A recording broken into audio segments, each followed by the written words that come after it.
Welcome back to our new mini blog part 2 নিয়ে হাজির হয়ে গেছি। পার্ট 1-এ আমি আমাদের গিরিবেলা সরকারে এর যে আমাদের স্কুল সেখানে ভিজিট করে এসেছি এবং বন্ধুবান্ধবের সঙ্গে দেখা হয়েছে এবং আশেপাশে একটু ঘুরছি, খাওয়া দাওয়া তো হচ্ছে। তো এখন চলে এসেছি জয়পুরিয়া কলেজে, যদিও এই কলেজ আমার নয়, আমার বন্ধুদের কলেজ। ওদের সাথে সাথে আমিও এখানে কীরকম বাগদেবীর আরাধনা হচ্ছে সেটা দেখতে চলে এসেছি। ভেতরে প্রচুর গান বাজনা হচ্ছে, বোধহয় ওরা খুব এনজয় করছে, সেগুলো তোমাদের সঙ্গে শেয়ার করব। তো আমার কলেজ হচ্ছে শিয়ালদা সুরেন্দ্রনাথ, যেহেতু ওটা একটি সেন্ট্রাল কলকাতার মধ্যে পড়ে, ওখানে মেবি এখন যাওয়া সম্ভব হবে না।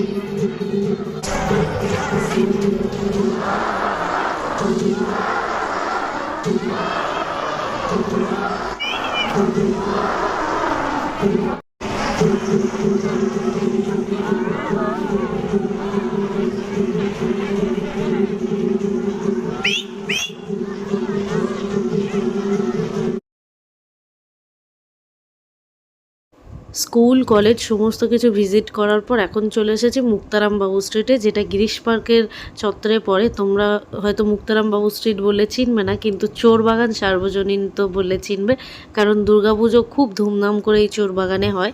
তো এবছর থেকে ওরা কিন্তু সরস্বতী পুজো শুরু করেছে। তো সরস্বতী পুজোটা সবথেকে কিউটেস্ট সরস্বতী ঠাকুর ওরা করেছে। তো চলো একবার দেখে আসি। থিমের নাম প্রশান্তি। তো বাইরেটা খুব সুন্দর করে সাজিয়েছে। তো যেহেতু ভাইরাল হচ্ছে সোশ্যাল মিডিয়া প্ল্যাটফর্মে এই ঠাকুরটি, খুব কিউট মিষ্টি দেখতে। তো আমরা দেখতে চলে এসেছি এই ঠাকুরটিকে।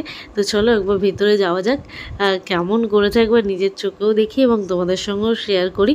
প্রচুর ভিড় রয়েছে, কিন্তু প্রচুর ভিড় হয়েছে, আর খুব সুন্দরভাবে সিম্পলিসিটি যেরকম নর্মাল হয় খুব সুন্দরভাবে ডেকোরেশন করেছে। তো চলো একবার ঠাকুরকে দেখে নিই। আর ভিডিওটা কেমন লাগলো অবশ্যই জানিও কমেন্ট করে। ভালো লাগলে লাইক করে দিও, শেয়ার করে দিও, সাবস্ক্রাইব করে দিও, আর অবশ্যই ফলো রেখো। এবং নিত্য নতুন ভিডিও পাওয়ার জন্য আমাদের চ্যানেল মাইসেলফ সৌমশ্রীকে ফলো রেখো। আর অবশ্যই এই বেল আইকনটা প্রেস করে দিও, যখনই ভিডিও দেবো নোটিফিকেশানের মাধ্যমে পেয়ে যাবে। তো চলো, সরস্বতী পুজো সবাই খুব ভালো কাটিয়ে, এবং বাঙালির ভ্যালেন্টাইন্স ডে প্রেমিক প্রেমিকাদের জন্য একটা তো সুবর্ণ সুযোগ। সবাই সবাইকে খুব ভালোবাসা প্রদান করো।